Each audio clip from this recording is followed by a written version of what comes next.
Good evening. My name is Ed Sellich, President of Speak Up Newport. Welcome to our June meeting. Before we get started, I want to give thanks to the bungalow for all the good food we had out there. Hope you guys all enjoyed that. We do have a few VIPs in the audience here this evening. 3 former mayors, Nancy Gardner. Nancy, I know you're here somewhere. There she is. Steve Rosansky in the back of the room, and Rush Hill somewhere. There he is, Rush Hill. So we've got a great program, and we're going to get started pretty quick here because we've got a lot of information to give out, and I'm sure a lot of you folks have questions.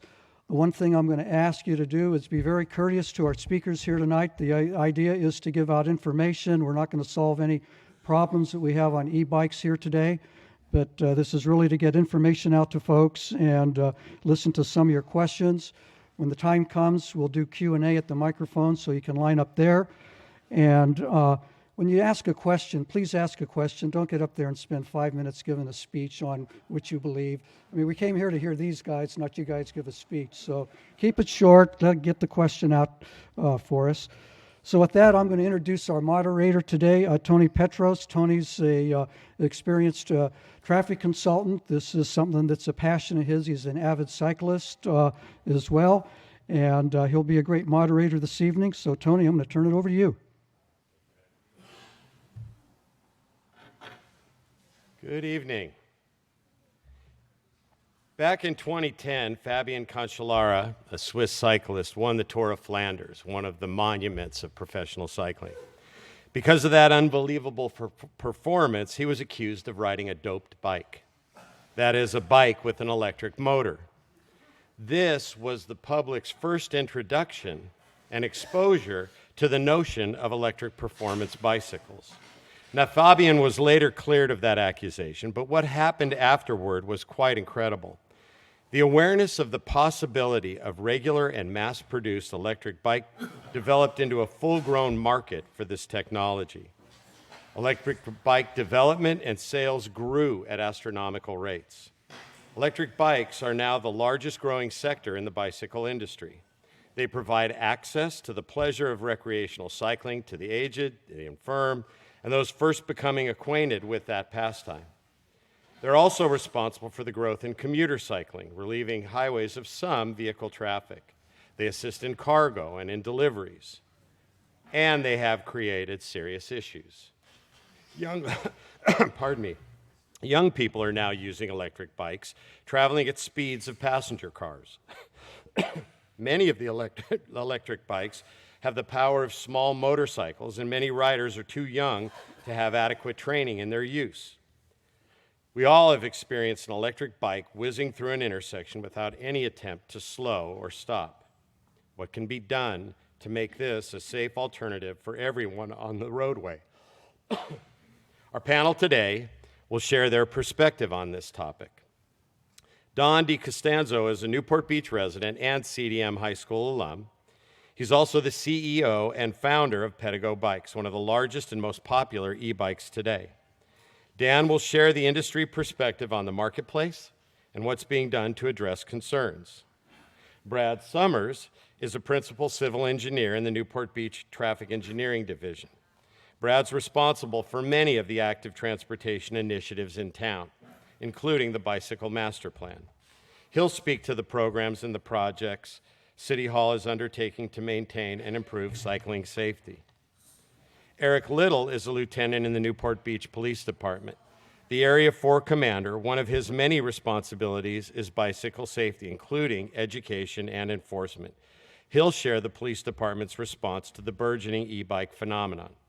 Let's start with Dan. Don. Close enough. You got the last. Thank you, Tony. Thank you. Okay, I need to get the presentation up here. They told me it was going to happen automatically. Let's see, let me go to PowerPoint here.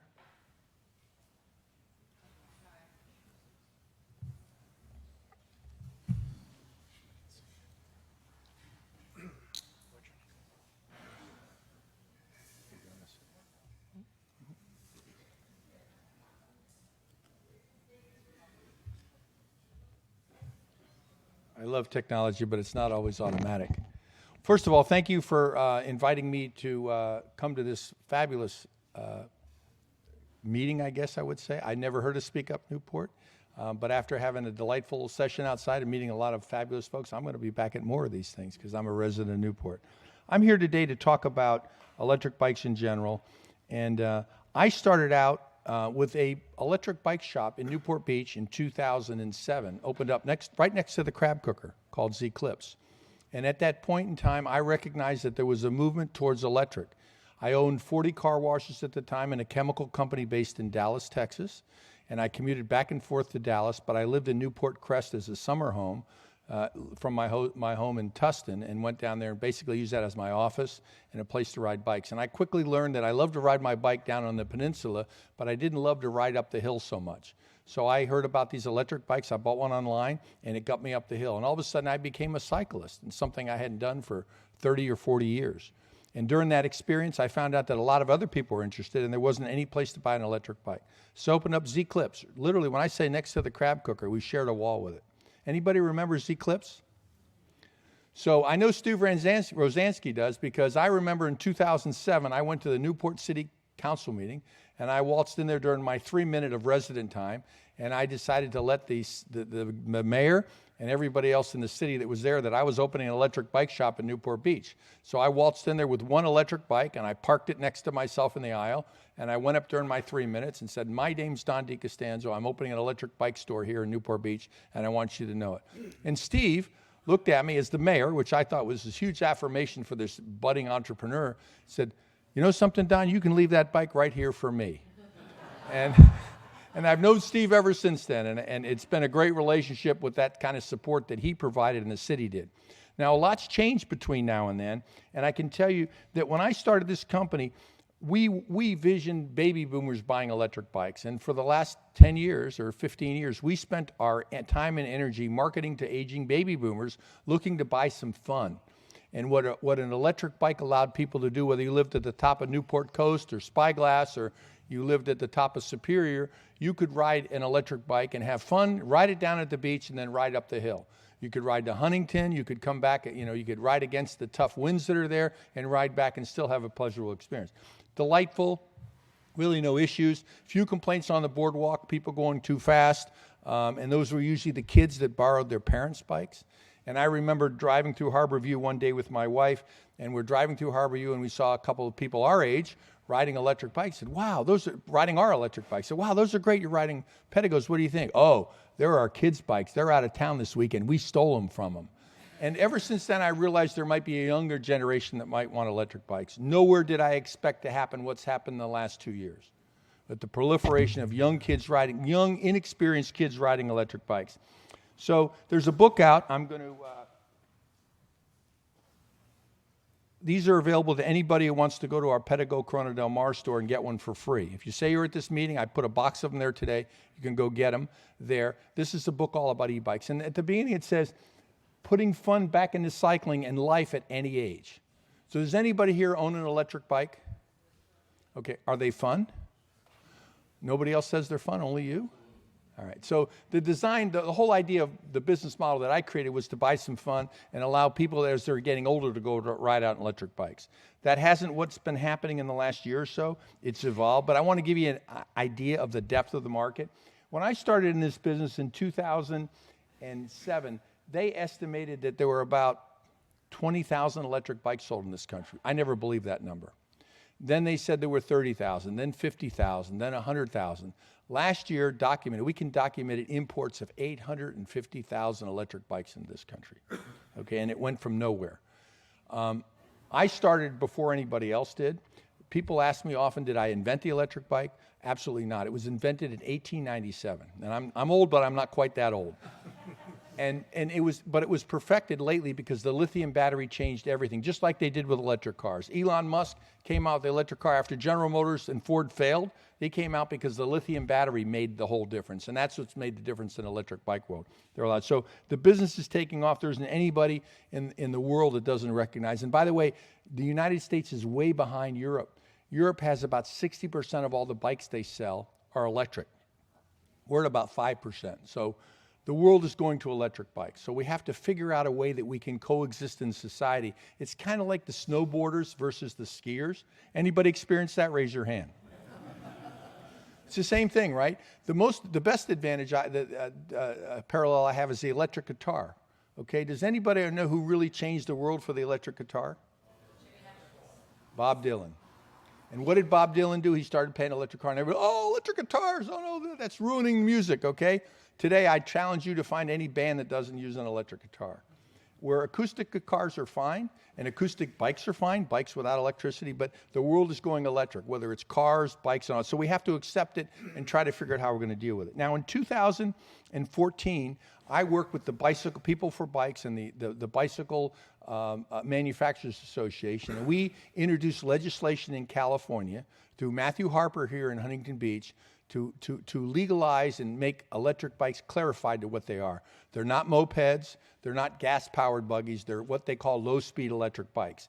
And today, as of this legislation that passed in 2015, the governor signed it then and it became effective in 2016. Electric bikes are allowed anywhere that bicycles are allowed, as long as they meet the requirement of a low-speed electric bicycle.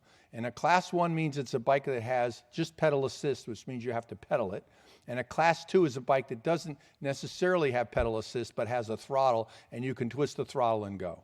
And some people will say, well, that's a motorcycle. Well, it's really not, because they both go 20 miles an hour. They're both governed at 20 miles an hour. They can't go any faster. So there's some people that have maybe sciatica or diabetes or have some kind of infirmity that they can't pedal all the time. Some people just get tired after a certain time. So the throttle allows them to power. And I think it's important everybody understands the distinction.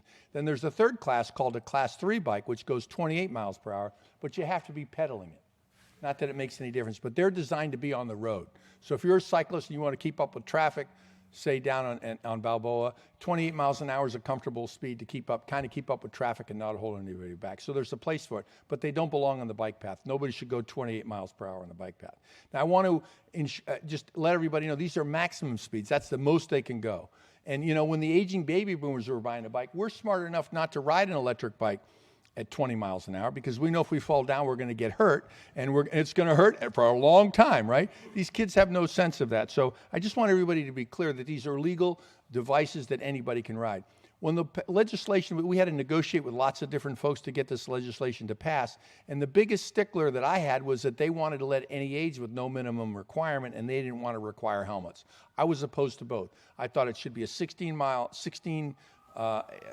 age minimum, and I thought they should all require helmets, because I wear a helmet when I ride one, and I sure don't want a 13-year-old, 14-year-old riding these bikes. Unfortunately, I didn't get my way. I had to make compromises in order for the legislation to get passed, because we actually lost the first time we went to Sacramento because there wasn't a Democrat involved. We only had a Republican. Once we matched up with a Democrat in San Francisco, it ended up passing 40-0 in the Senate and 80-0 in the Assembly, and the governor signed it. And it was only because we all made compromises. So it was a good bill. But today, I regret the fact that I tolerated the fact that under 16 could ride them. But the fact is, in California, if you're 2, you can ride an electric bike. So we just have to deal with that's the present law at this time. And that's become kind of the universal around the country, because we were the standard. We've since opened 250 stores that sell our electric bikes. So we've kind of figured it out, and our market has always been you. Most of the people in this room, I don't see any kids in this room, and you know, they're the ones that need to be here, not us, because they're the ones that are causing the problem. We had no problems until kids started figuring out that they can buy these bikes and not have to pedal them. You know, they're out riding them, and they're really motorcycles that have pedals on them that they call electric bikes, but I never see anybody pedaling. Okay, and there's a whole bunch of companies that are marketing that. We don't market that way at all. We want to, you know, continue to market to the market. We have to what we think the smart market is. We have 7 stores in California, 2 in Newport Beach. Okay, we have one on 20th Street, and we have one in Corona del Mar right here by Villas Ranchito. And it's been a very good business model for us, because you can go rent a bike and you can take a guided tour. We have people stay at the Marriott, and they stay at all the different hotels, and they come in and they take a guided tour of Newport. Rather than getting in a van and sucking up gas, they get on a bike and go out and get some exercise. Some pedal, some don't. But it's really up to the rider whether they want to pedal or not. Now, the problem is that everybody is we've got 2 issues. We've got safety these people, these younger people, and I got to say some adults too, don't understand the rules of the road. They don't understand safety, and people have gotten killed on electric bikes. 3 people in Newport.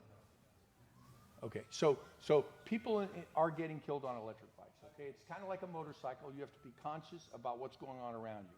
I'm not saying whose fault it is. Everybody wants to blame the motorist. Other people want to grade the cyclist.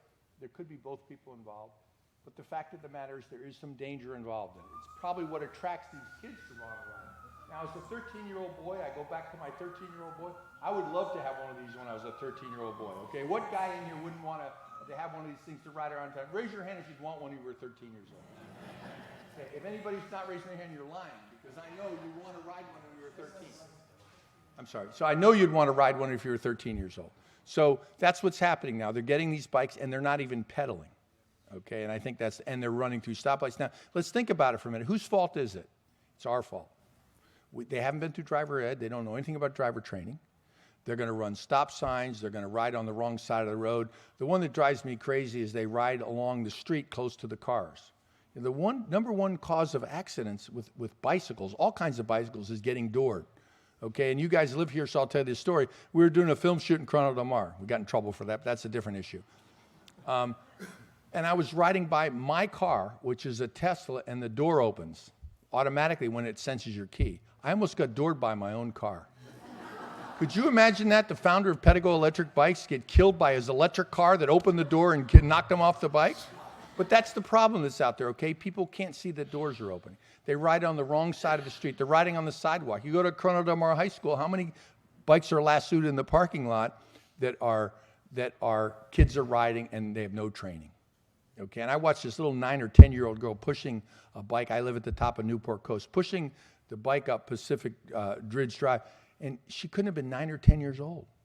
And like, where are her parents? Okay, but where are we in providing training and a curriculum to teach them the safety aspects of riding an electric bike? They don't have any fault. So I have to look in the mirror and say, it's our fault. It's my fault. It's your fault. We have to do something about it. So last year, we started a program with what I call a Quick Guide. And these are available for you guys to take after the meeting. And it's kind of a tips to what to do to how to ride a bike. Not just an electric bike, but a bicycle. Okay, and it's done by League of American Cyclists. They've been doing it for 20 years. I bought 50,000 of them to hand out to make sure that people have that. That's only step 1.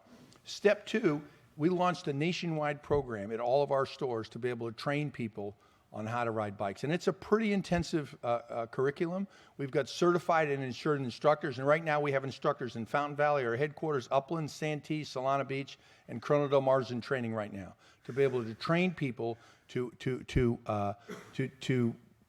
understand what's going on a bike. And so it involves a 4-hour classroom training and a 5-hour on-bike instruction. So the first part is the online training. Can be done online, or we can do it in schools. We're going to voluntarily do it in any school that wants to have it or anything. If we can use this as a facility, if the city will grant us use, we will host it here for free. And it doesn't matter what brand of bike they own. We think we want to focus on the younger set, but there's nothing wrong with an adult learning how to ride a bike, because I never learned right when I was a kid. Did anybody here? I mean, we don't learn how to. You learn how to do it right. How did you learn it?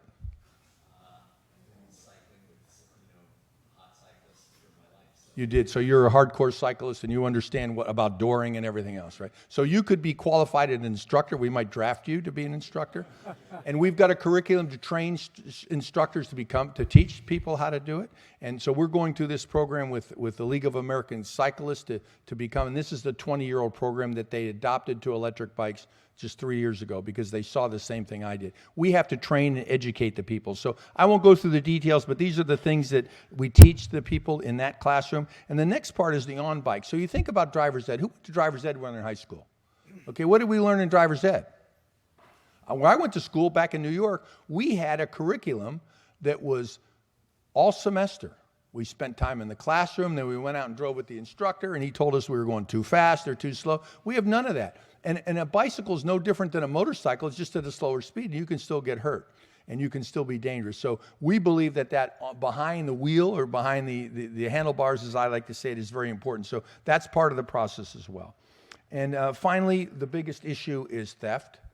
and theft is a problem. So we offer an anti-theft program. If you buy one of our bikes and one of our locks, we guarantee if it gets stolen and they break the lock, that we replace the bike. Okay, so the only way to properly do it is to lock it right. It's the only way you're going to prevent theft. And then this book is available, and thank you very much, because I was just about to get lassoed off stage.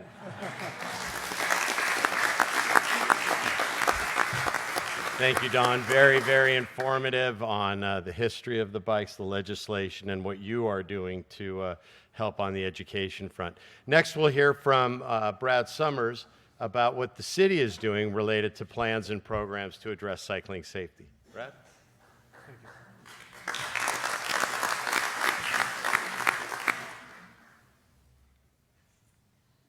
So I can vouch for that program. I'm Brad Summers. I'm a principal civil engineer within the Public Works Department. So after that exciting conversation, now we get to really ramp it up and talk about engineering, facilities, public works, right? Don, you're always hard to follow, I got to tell you. Beyond being an engineer, I'm also a father. I'm an avid cyclist. I drive and walk the city almost every lunch. It's a great place to be, and I'm also a league certified instructor for the program that he talked about. So I've gone through that safety course. But let's talk about public works. So the role of public works is really the stewards of the infrastructure and everything within our public right-of-way. Within the transportation group, we really have a role of trying to encourage safe and efficient movement throughout the city of Newport Beach. Now, that's not just specifically for bikes, that's for everybody traveling through the city, so we look at a balanced approach. Now, we start out that with planning. We look at the issues, we talk to the communities, we hear what the concerns are, and we look for ways to make improvements. That then gets kind of digested. We go through, we grab all the standards, we go through all the engineering needs and regulations, and look for those solutions and how we can put them down on the pavement. If that makes it that far, we get implemented. The construction's the fun part, seeing it actually built. And then our department in Public Works, we maintain it. And this is a beautiful city, and we take pride in maintaining it at a very high level. Moving on, and sometimes we find that there's some issues with that, and then we get to take part in some policy updates and some policy creation, working with our elected officials, with our city managers, and our city attorney's office. So when we talk about planning, there's one critical document, and if you're an engineer, which I know there's a handful of you in here, this is a bestseller. We actually we're lucky enough to have several people in this room that helped develop this plan in 2014. And this is our bicycle master plan. It not only looked at what the city was like in 2014 for cycling, but then it gave us a 20-year vision of what we wanted it to be. It looked at programs, policies, and then looked at the bicycle network. How can we connect those destinations we want to go to? With that bestseller in my hand, then we get to look at our bicycle infrastructure. Again, we're the stewards of the infrastructure, and in the bicycle world, we have a combination of 4 typical types that we work with. We have our shared use paths, where we know a lot of our issues are arising from these days with the speed differentials. We have our bike lanes, which I think most people understand. We have our on-street bike routes. These are areas where we don't necessarily have the room to put more facilities and dedicated to bicycles, but what we can do is we can add other infrastructure items such as signs and markings to enhance them. And we're actually lucky. Our predecessors left us with a very robust and connected system of wide sidewalks that were meant to allow cycling on them. Now, if we look at this, today we have about 100 miles of these facilities in our city, which is pretty remarkable for our city our size. With the vision of that bicycle master plan, we actually take that up to about 170 miles if we ever got to the point of building that plan out, which of course is a goal of our department. Now we think 170 miles, that would be enough for you to drive up to Santa Barbara and still probably have about 10 miles in the tank to go and visit the restaurants and have some fun. So it's quite a distance. But with that infrastructure in place, and we know that some people aren't always listening to what we want them to do or naturally understand what their roles are as users of our facilities, as an engineer, I really have 2 tactics to help people and guide them on how to use our facilities, as well as give them information to educate them about the regulations. And it seems simple. We have signs and we have markings. It's stuff we experience as motorists, but we also have these out on our trails. Well, unfortunately, it's not simple. We have strict guidelines that are imposed on us by the state, as well as the federal government, that dictate everything from what the sign should look like, the color of it, the shape of it, the language on it, where we put it, and even some go as far as the text that's supposed to be on that. But with that, we're still able to kind of work around and we can get those messages across for our bicycle trails. We have our key warning signs. This is to increase awareness. This is to inform the motorist, the cyclist, that there may be something they need to pay attention to. And those are kind of those yellow diamond signs. We have a sign here from right by Irvine Terrace Park talking about to watch for the trail crossings. Make sure you don't jump out on that trail in front of somebody. We have watch for cross traffic. These are actually recently put up on a sidewalk on Ford near Corona Del Mar High School because we're seeing some issues with those driveways. Now, we also are able to guide people throughout the city. That's a green sign. You know, when you're down at the end of the peninsula visiting the Wedge, you want to get back to the ocean front, sometimes it's a bit hard to find, especially for our visitors. But then when we get serious, we put up our regulatory signs. The signs in the middle, those are from the ocean front, and there are several of them out there. Now, regulatory signs are usually black, red, or white, or some variation of those colors, and this is where we get to reinforce the regulations and the rules of the road. If you're on the ocean front going more than 8 miles per hour, you're actually breaking a law that's in our our municipal code. Beyond educating the users of the facility, this also helps with enforcement. It gives our officers a chance to point back at that sign and say, you're only supposed to go 8 miles an hour. And then looking at this audience, I'm sure you never had that conversation on one of our roads about the speed limit sign that was down the road. But, yeah. The other option is markings. We're constrained as well. We have guidelines that come down from the state and feds on these, but they help project how we want users to use our facilities, and they also can reinforce those guidelines. So, signs and markings, it seems like we have a very limited toolbox, and it is a bit, but we're trying to work outside of that because we know that not everybody pays attention to signs. We know that the markings are often disregarded. So now in our world, the challenge is to be more innovative, be more progressive with what we can do. You'll see more things like the green paint. That was adopted. It's bike lane specific, but it also increases the awareness for the motorists while providing a preferred path for the cyclists. We've looked at things, and on the Castaways Trail, we tried rumble bumps. The idea here was, could we put in some sort of speed bump to slow the cyclists down but not adversely affect those that are walking and running on the trail? Well, a speed bump causes some problems. It may be an issue for us. So we found something up in Oregon, and we saw it again in Arizona. We were able to adapt that and bring it together and then see how we could apply that here for this pilot program. Now, in the automotive world, we have a lot more devices. We have a lot more things that we actually can put on the street, like radar speed feedback signs. So in taking those and trying to adapt it, we did a pilot program on the ocean front, where, again, speeding cyclists is a concern and has been for a long time. So we're looking for these different new and innovative ideas and trying to be progressive, but with our limited toolbox, it has been a challenge. But I can honestly say that moving forward, our department is definitely dedicated to finding what we can and trying it. So as we move forward, we are looking for those innovative strategies. We understand that this isn't just a Newport Beach problem. As Don said, this is worldwide. So we are very involved at the regional level. We're seeing a lot of this in California and moving on to that at the national level. We're also part of the safety commission or committee for the People for Bikes, which is a national organization that's very involved in this now. We look at every project within Public Works as an opportunity to improve not only the streets and everything else, but we're looking at for pedestrians and bicycles. How can we try and fix this as we move forward? And this is very much a team effort. I think you heard Don talking about that. We'll probably hear it again from our lieutenant. This is an all hands on deck sort of situation. You can see us as engineers, we're making an effort, limited toolbox. Don is doing something that most retailers aren't yet, and we're hoping more do. He is trying to get education out on the street, and we're happy to help with that. We're also looking to the community. We're the parents of kids that have the electric bicycles. We're the electric bicycle users. We're working with the school districts. How can they help us? So it's really an all hands on deck, as I said, effort to try and move this forward. But Don also talked about the positive aspects of this, and I wanted to leave this on a positive note. He did talk about the increased mobility, and I think that's a very interesting topic, and I hear a lot about that.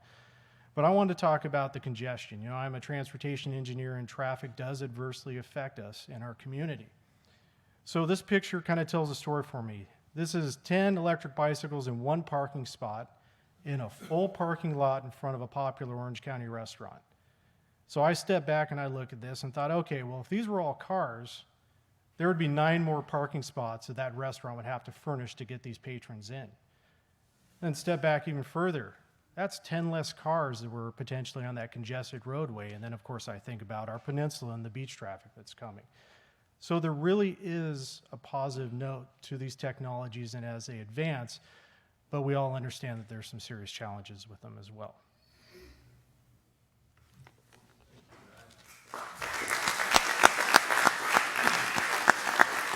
I will say that as a traffic engineer and an avid cyclist and the primary proponent of that bicycle master plan when I was on council, our staff understands the limitations that the law provides and really goes after innovative solutions.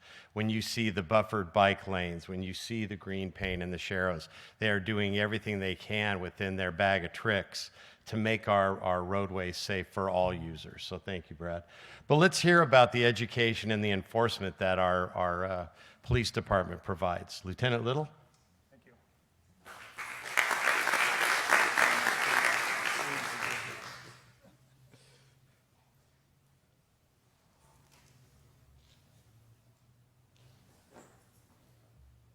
Well, good evening. It's a great turnout. I think what you'll notice is that there's a common theme between all the speakers, and that our goal in all of this is the safety and well-being of the people that are playing in our city, they live in our city, and they're using our streets and roadways, and that includes the quality of life for those people. A brief overview of what I'm going to talk about real quick is I'm going to kind of talk about what an e-bike is. Don had touched on that, and I'll talk about it more in a legal aspect and how the police department defines it. And then I'll talk about our efforts when it comes to education and enforcement, as well as some community partnerships. And hopefully I'll have a little bit of time at the end, and I may make Tony mad by going a little bit over talking about bike thefts, because I think that's important, something we're seeing pop here in our city. So touching on bicycle safety, if you look at our mission statement at the police department, this is the first paragraph. It says that we're going to strive to provide a safe and healthy environment from all, or for all, free from violence and property loss resulting from criminal acts and injuries caused by traffic violators. Well, how does that pertain to e-bikes? You see the underlying portions there. It's property loss. People are stealing e-bikes, and then we're afraid that we're going to see injuries when it comes to people riding their e-bikes on our city streets and sidewalks. Real quick, what I want to do is talk about our traffic division so you understand the resources that we have available to us at the police department. The traffic division is overseen by a lieutenant, which is me. I'm in charge of the motorcycle officers, our traffic investigators, our animal control officers, and our parking control officers. We have 2 sergeants that are in charge of the direct supervision of those officers. I have 1 full-time traffic investigator. And then in addition to that, there's 3 hybrid traffic investigators who also double as motorcycle officers, and they each carry a little bit of expertise in different fields. You'll see that's drug recognition experts, experts on street racing, and then also the reason we're here, experts on e-bikes. They're also in charge of the investigation of fatal and serious injury traffic collisions in our city, as well as hit and run collisions. And then what you see probably most visible on the street is our motorcycle officers. We have 7 motor officers currently assigned to the division. They're in charge of traffic enforcement, school safety and traffic enforcement at schools, and investigation of traffic collisions. And I apologize, I'm rushing through this. I have a lot of information to get through and not too much time to do it. So what is an e-bike? Well, everything that the police department does, we go back to either the California Vehicle Code or the California Penal Code for definitions. So California Vehicle Code 312.5 defines an electric bicycle as a bicycle that's equipped with fully operable pedals and an electric motor of less than 750 watts. If you look at this kind of information that Don had touched on. There's 3 classes of electric bikes, Class 1, Class 2, and Class 3, and I won't go into much more detail because that was covered by Don. Important to note, the Class 3 electric bikes are not permitted on our boardwalk here in the city, but these bicycles are basically permitted everywhere else that a bicycle would be permitted. So what's a motorized bicycle? Now it sounds like we're playing semantics and we have different terminology. Well, there's a separate section in the Vehicle Code, Section 406, that says a motorized bicycle is a gas or electric powered bike without pedals or a bike that can go over 30 miles per hour. So if you have a motorized bicycle, not an electric bike, you have to have that bike registered, insured, and the rider has to have a M2 motorcycle endorsement on their license. Many of the bikes that we see out on the streets are either being sold as electric bikes or they're being modified, and people are riding them thinking they're electric bikes, and they're actually motorized bicycles. So further, I won't bore you with a lot of vehicle code stuff, but it dictates that these motorized bicycles have to have headlamps, tail lamps, stop lamps, side mirrors, reflective or reflex reflectors, and adequate brakes. Motorized bicycles are all prohibited on our boardwalks here in the city. So I think it's really important that as a parent, if you're buying, I think a lot of this is geared towards young people that are using these bikes, but it's not just the young people, so be aware for yourself. But as a parent, be cognizant of what you're buying for your children, because some of these are not electric bikes that go less than 20 miles an hour. I think that's very important. And then also you'll see with young people or people that are savvy, they will do modifications to the bikes, which will then increase their power. Some of the bikes too, there's some questions on, you have a 750 watt motor, but the actual peak output that these bikes put out on the ground is well beyond the 750 watts that are required. This next chart will look very similar to what Don had put up there. It's a good kind of cheater for us to look at and see what are the requirements of Class 1, Class 2, and Class 3 bikes and the requirements. As you can see, the big difference, Class 3 e-bike, which can go up to 28 miles per hour, it does require the use of a helmet for every user, but the other ones are 17 and under only. So that's the biggest difference that you'll see between those. Real briefly, I'm going to talk about traffic collisions that we're experiencing in the city of Newport Beach. It is important to note that for these collision numbers that I'm giving you, there's two things that are important. One is that these are reported traffic collisions.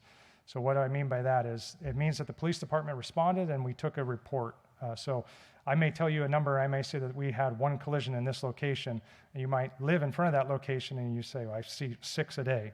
If the police aren't called and we don't come out and take a report, then we don't know that it happened.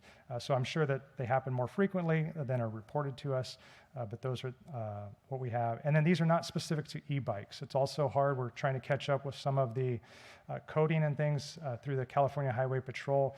There's not specific check boxes yet that we can then take out the data to see which are specific to e-bikes. But we do try to go back and research that information. Bike collisions, real quick, in 2021, this is a breakdown per month.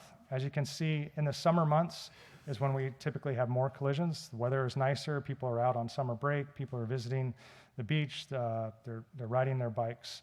In total, we had 126 bicycle collisions in 2021. In 2020, we had 118. In 2019 and 2018, we actually had an even number of 85 in both years. But then back in 2017, we had 115. So we did have a couple low years, but 126 collisions is not an astronomical amount based on the number of bikes that Don had talked about that are out in the public. And where are they occurring? Well, this is a map of where they're occurring. As you can see, they're not specific to one location. They are occurring kind of throughout the city. Obviously, many are along Coast Highway and down on the peninsula where you would expect to see more bicycles, and then you see them through Corona del Mar, you see them by some of the schools. And so we really are able to focus our efforts on where we're seeing collisions occur. But again, surprisingly, we're not seeing collisions increase at an alarming rate, at least the reported collisions, yet at this point in our city. In 2022, so far year to date, just through the month of May, you'll see that we've had 41 collisions. That's even with 2020, a little bit less than we had back last year in 2021 year to date. For some reason in 2017, we had a big spike. We had 47. I don't know what the cause was of that increase, but in the last 3 years, we have seen a kind of a trend to go upwards. And real quick, a map to show where they've occurred year to date. Again, kind of spread out throughout the city. What's interesting to note here is that there is only one that occurred on the boardwalk down on the Newport Peninsula. Again, reported collision to us. And then the top, what we call a PCF, or primary collision factor, meaning an officer has determined the primary reason why this accident occurred is because of speed, red lights, and right-of-way violations. And very often, those violations are occurring from the bicycle rider. The bicycle rider is the cause of the collision. So what is the police department doing about this? Well, education is a big component. You hear often in the world of traffic, the 3 E's of traffic safety. It's engineering, education, and enforcement. Brad talked about the engineering part, and we work in partnership with them to address the engineering aspects.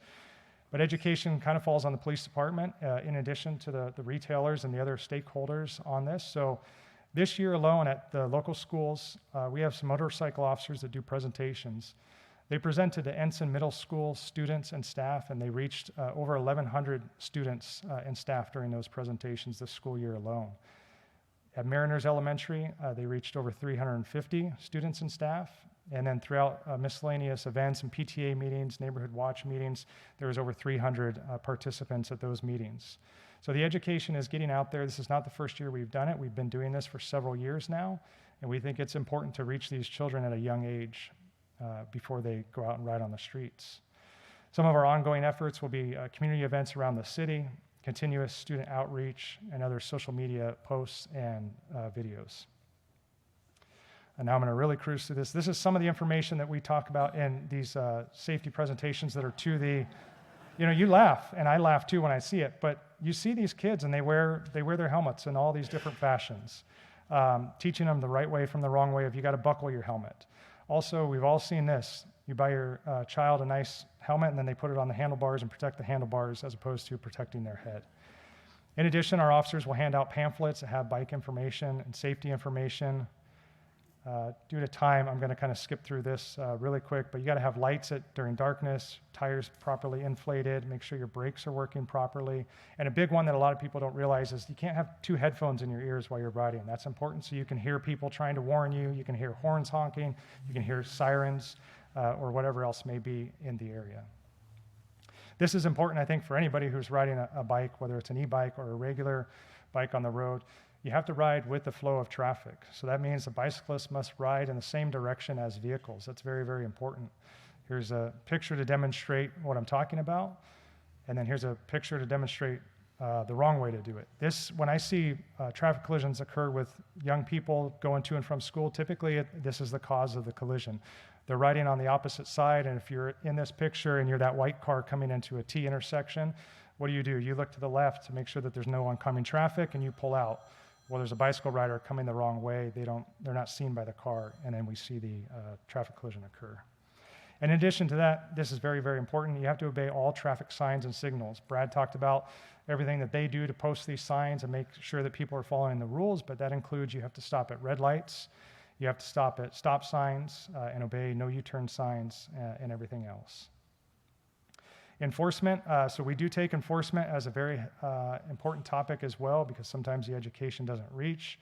In May, it was Bicycle and Pedestrian Safety Month, so we did 2 focused operations on May 7th and May 15th, where our focus is just to look for violations that affect bicycle safety, e-bikes and regular bikes. Year to date, I apologize if there's anybody in here who's been affected by these numbers, but our motorcycle officers issued 2,035 citations so far. That's just our motorcycle officers, not all of our patrol officers. And of those, some were lucky enough to get more than 1 violation on a citation, so there's 2,360 violations.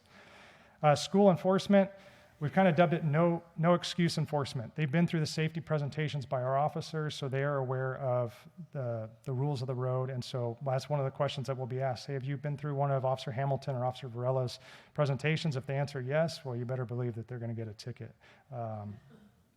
And then we will focus on some future publicized e-bike enforcement operations. I know Tony's going to start yelling at me right now. Boardwalk collisions, I think this is important because we do get a lot of complaints on the boardwalk. In 2021, we have had 11 reported collisions on the boardwalk. 10 of those involved minor injuries, so complaint of pain or abrasions, and 1 was a loss of consciousness. This year in 2022, we've only had 1 reported collision on the boardwalk. That was a hit and run, a bicycle versus a pedestrian. Bicyclist was suspected of drinking alcohol, and there were no injuries reported. Don't know if it was an e-bike or not because he left and did not stick around. This is really important, probably the last thing I'll touch on. Boardwalk Ambassadors, they're a great supplemental resource for us down on the peninsula and the boardwalk. In Q1, we did ask them to start tracking the stats on how many people they're contacting and giving advisals to down there. So for the first 3 months of this year, they made 632 contacts for speeding bikes. And I say speeding because they're not trained in speed estimation. That is their belief that they were going fast, so they've asked them to quiet down. And they're typically seeing voluntary compliance from these riders. 400 of those were e-bikes, and 232 were manual. some might ask, well, why don't you go down there as police officers and do it? Well, part of the problem is when you have two of these nifty looking motorcycle officers, and one of them might be me, people typically obey the rules of the road when they see police presence, so we do have a greater ability to make contacts with the ambassadors. Last thing, partnerships, Community Alliance for Bike Safety. We've recently entered into an agreement with them. That's a collaboration between multiple entities, parents, teachers, school board members, city leadership, bicycle shop owners, and school staff, trying to focus on bicycle safety. That is the number one goal in all this, and we all have a shared responsibility in it. That's from the cyclists to the drivers of vehicles, the city, the police department, traffic and engineering, as well as parents in the community. Can I have 2 minutes, 1 minute for bike thefts? 1 minute. Real quick, because we're seeing a big trend, and I'm going to really fly through this. Bicycle thefts through last year were about even. You see we're kind of low in 2018 and 19. The last couple years were about even. This year, I'm going to show you something that's kind of alarming to us. In 2022, year to date, so these are all comparing year to date numbers, we've seen 76 bicycle thefts throughout the city. Last year, it was 30, and the year before that was 35. So if you look at the specific numbers, of those 76, 53 were e-bikes. And we have actually made 27 arrests for bicycle thefts in our city. So the last thing I leave you with is register your bike with Project 529. It's on our website. There's no fee to do that. Take photos of your bike, write down your serial number, make your bike distinguishable by putting stickers or other items on it. Keep your bikes locked. I think the lock from Pedego and that program they have is outstanding, so I would look into that. Another tip is to have an Apple AirTag maybe hidden on your bike somewhere so you can track it if it gets stolen. We've seen some great success with that. So all that I leave you again with, the goal is bicycle safety, and we all have a role in it. Thank you.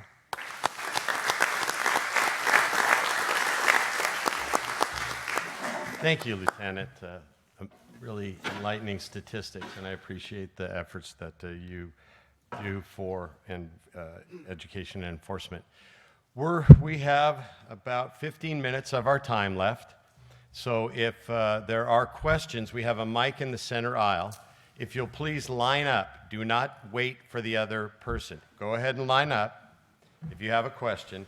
And while we're getting that line, there are some folks that submitted questions online, and I wanted to open with one of those. Actually, quite a number of questions were submitted relating to activity on the boardwalk, and including the high rate of speed, the apparent lack of enforcement, or possible engineering remedies, either widening the boardwalk or providing other impediments to travel on the boardwalk.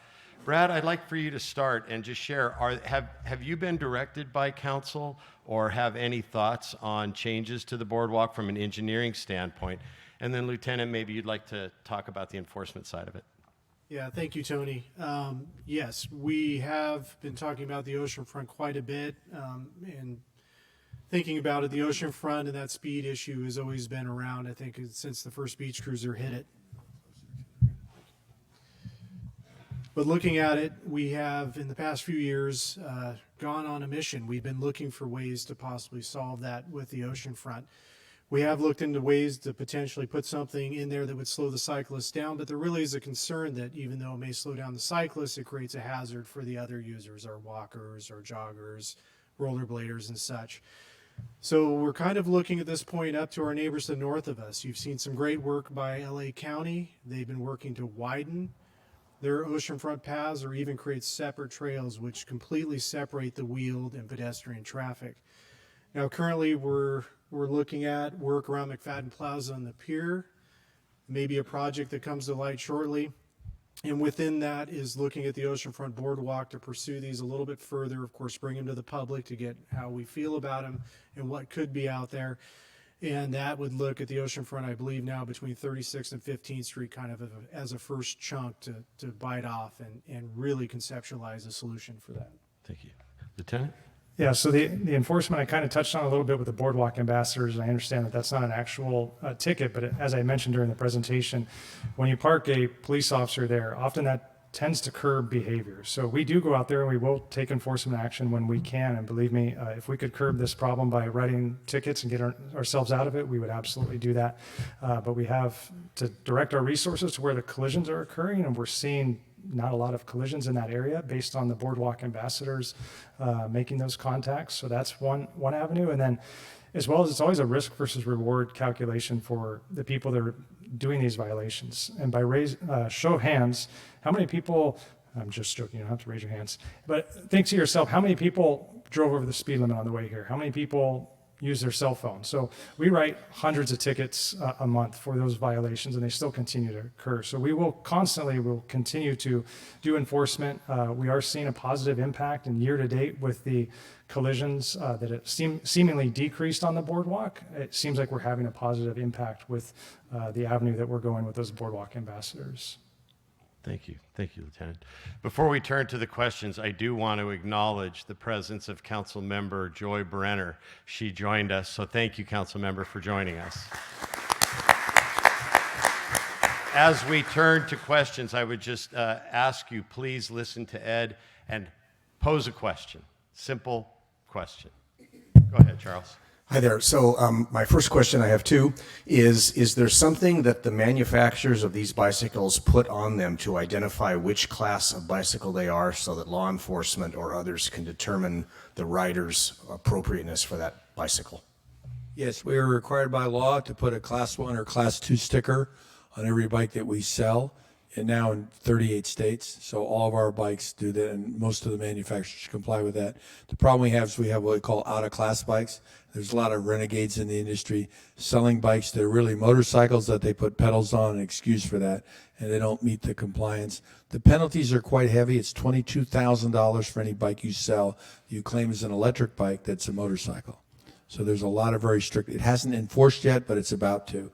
So the name of the game is, the limit is 20 miles per hour on all these Class 1 and Class 2 bikes. And the reality is most of us don't ride that fast. And the other thing I wanted to talk about is on the boardwalk. You know, a lot of the cyclists that are speeding aren't even on electric bikes. I mean, some hardcore cyclists go a lot faster than 20 miles per hour. Most of the people up until recently are older folks, and they don't want to get hurt, so they don't usually go faster than 10 or 11 miles an hour. I think the boardwalk speed is 10, if I'm not mistaken. 8, okay. And I want to call out to Brad. Brad, you've got an outstanding representation here in Newport Beach. Brad works with the National Council on giving advice and counsel on how we should do electric bike safety and enforcement. And the Newport Beach Police Department has been outstanding in working with us and other people that want to ride electric bikes and making sure that they're complying. People say they don't give enough tickets. My daughter would tell you differently. She got a ticket for not wearing a helmet by Officer Dave Darland. I don't know if Dave is still around, but He retired now. and your former chief of police was very instrumental in helping enforcement and making sure we're doing. And the Newport Beach Police Department also has 2 electric bikes they use for enforcement as well. Charles, quick question. Second question, I'm sorry, there's a bit of a statement. I'm aware of the writing of the 2014 master plan that Tony was a part of. I've read it. The recommendation is that it gets updated in 3 to 5 years. It hasn't been updated at all. And I'm wondering, is the direction to update that come from staff or from council? And I ask that specifically because Joy is here. Quick answer there, Brad. Yeah, generally that'd be from council, but the city is undergoing a full general plan update right now, and part of that is a circulation element. And within that circulation element, to break it down a little further, would be the bicycle master plan. So that would be part of the process with it. Thank you. Sir. Hi, Dave Tanner, Newport Beach resident. You kind of stole my show. Thank you very much for coming together and doing this. I think everyone will agree it's very good information. What I would like to see in a future meeting, so I'm requesting a future meeting, is to talk about what the city is going to be facing when they're looking at the state housing mandates. There's 1.3 million new zoning units that have to go in Southern California. That's 2.6 million minimum new people. They're going to be coming to the beach. The 12 million visitors we have annually could go up to 20 million a year. So what are we doing? I'd like to see another meeting. So the question is, would you please have another meeting to talk about these long-range plans and what you're assuming? Thank you. Thank you, Dave. Good evening. My name is Dave Miller, and I have concerned about two things. Number one is the single rider does not present to me as much of an issue as these packs of 20 and up to 25 children at night in their dark clothing, no lights, and they congregate around schools. We've had issues at Mariner Park and in the parking lot in back of Westcliff Plaza. That seems to be where they are, and without regard to traffic that's in a parking lot. And 2 weeks ago, Sir, do you have a the question? gang just Have a question? had an issue. So my question is, are we looking at those areas at night? Yeah, and actually, we've worked extensively with Allied Security as a security contractor who was in charge of Westcliff Plaza there, where we've experienced a lot of that. We have a close working relationship with them. We partner with our school resource officers, and that is an issue that we frequently address, and we've seen positive impacts from it. I'm not sure if you've seen that, but if you ever see anything, and this goes for anybody in the audience, please give us a call, and we can go out and assess if there's any criminal activity. Call our non-emergency line, which is 949-644-3717, and report it, and then we'll send an officer out. And if there's some sort of criminal activity or curfew violations, we can take action. Thank you. Thank you. Denise Oberman, I'm a resident. I happen to live on the oceanfront boardwalk. I just have two questions. One's to you, Don. I'm wondering what your plans are as far as going to the state and getting a group of people together so that you can reassert the need for an age requirement for these bikes. So it's certainly 20 miles an hour, 28 miles an hour. They're dangerous. There's no question that e-bikes of some various kinds of motorized electric bikes are here to stay. They're going to be here. A lot of drivers, recreation, transport. So all of you have mentioned that age is a key driver. So I would like to know when you're going to go to the state, what your plans are to reassert on that. That's an excellent question, and our association is only interested in getting the law passed in the next 12 states before they take on and try to make adjustments to the law. So we have 38 states that have passed the same law that pretty much allows. Most of the states were smart enough to put in the 16-year-old minimum age requirement. California was not. And it was the first law to pass. As California goes the same with the rest of the country. The rest of the country is smartened up, and I think this is the only state. So there's a good case to go there. And I would say sooner rather than later. I can't promise I'm one of 13 members on the committee, Right. but I think it's a great recommendation. And I'd also like to assert to require a helmet on an electric bike, just like you do on a motorcycle.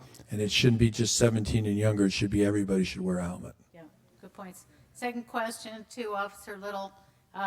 As far as enforcement, are you directed to continue to weight education over enforcement, or are you directed by policy to move more towards enforcement? So there's not really policy that dictates that, but our goal or our mission was to first start with education, which we did at the beginning of the school year, and then once we've done the education, to move towards an enforcement posture. So every time we make contact with anybody, whether it's a bicycle rider or it's a vehicle, we want to change the behavior. And if sometimes a warning is going to suffice, then we'll do that. If not, or somebody's been through education and it hasn't worked, then absolutely enforcement is the next step. So I think I don't want to say we're beyond the education, because there's still more people we have to reach out to, but absolutely enforcement is something that we will take seriously. Thank you, Denise. I'm glad that you recognize that. Thank you. We'll have time for two more questions. If you have questions for our panelists afterwards, please stick around. They'll be here for that. Ma'am? Oh, well, we can get all three. Sir, please. Yeah, ma'am. Hi, this is a question for Mr. Summers. I'm Jen Tanaka. I'm a member of the Costa Mesa Alliance for Better Streets, and we're actually part of CABS. Thank you. We're actually a part of CABS that Officer Little discussed. But I just had a question for Mr. Summers.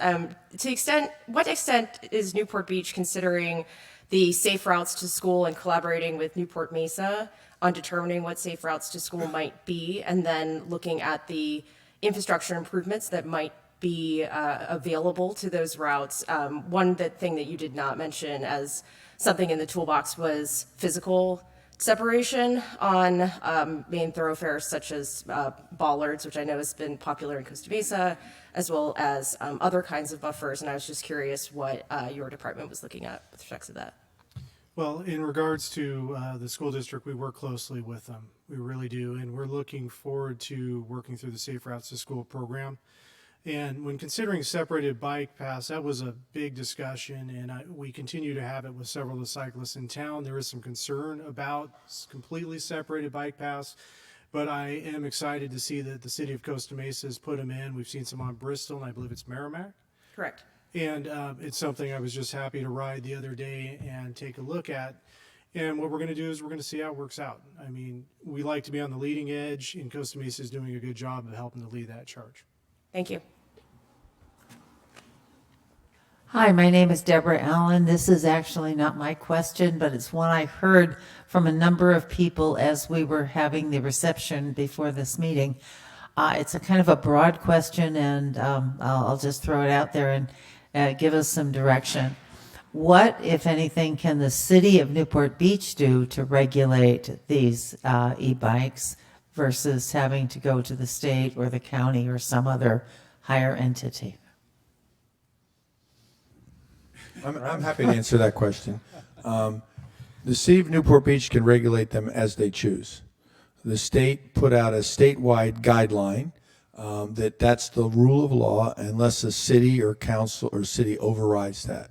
So the city of Newport Beach has the authority given to them by the state of California and AB 1096, which passed in 2015, to be able to change the legislation. And Newport Beach could require helmets, and they could require maximum speed. They could restrict them on certain locations. I've been to many city council meetings where they wanted to restrict them on the boardwalk. The boardwalk seems to be the hot topic. Same thing at Huntington Beach. And Huntington Beach had a different problem. They had a real speed problem because they've got a really wide path. And they put in basically strips to control. And their problem with traffic, their problem with speed was not where there's people, it's where there's not people. And where the path is wide open, people go a lot faster. It's where the path is crowded with people, they naturally slow down. So the people act as a barrier. So there's a lot of things that the city could do if they chose to, as far as making legislation specifically for electric bikes. Does that answer your question? It absolutely does. Thank you very much. My name is Mike Butel. I live on Balboa Island. I have a real quick question about the Balboa Island Bridge. On each end of the bridge is a very beautiful designated bike path. And as a bicyclist and as a pedestrian, sometimes I get confused at the end of that bike path. Bike path ends about 50 feet, and then there's this vague area over the whole bridge. There's a little sign down that says share the road. Is there any thought to having the bike lane go all the way over the bridge, or maybe erasing the bike lane completely so it's share the road all the way? As a bicyclist and as a pedestrian, it's confusing. Thank you. Yeah, I'll go ahead and field that. I am aware of the situation you're talking about, and something we've been looking into as far as carrying the bike lane over the bridge. Unfortunately, the bridge just simply isn't wide enough to have a dedicated bike path as well as the vehicle movement over that bridge. So the sidewalk does become the bike facility. It's a shared path over that. But those end conditions are something we have been looking at and are working towards a solution. Thank you. Well, we've had a very robust discussion. We've learned about what the manufacturer has done and is continuing to do to make their sales safe and informative, understanding what is available to our city from the engineering side, and then rounded out our discussion with education and enforcement. Let's thank our panelists.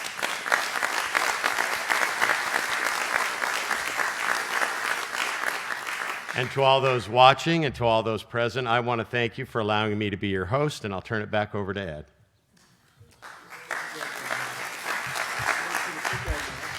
Thank you, gentlemen. That was really a lot of great information for us this evening. Really appreciate it. Tony, thank you for moderating. You did a great job as always. Joy, sorry I missed you on the intro at the very beginning. Happy Tony caught that. I want to thank the bungalow again for the food they provide us. They go out and support the bungalow. They really help us out here. So join us for our next program. It's going to be July 13th right here in the community room. So until next month, see you then.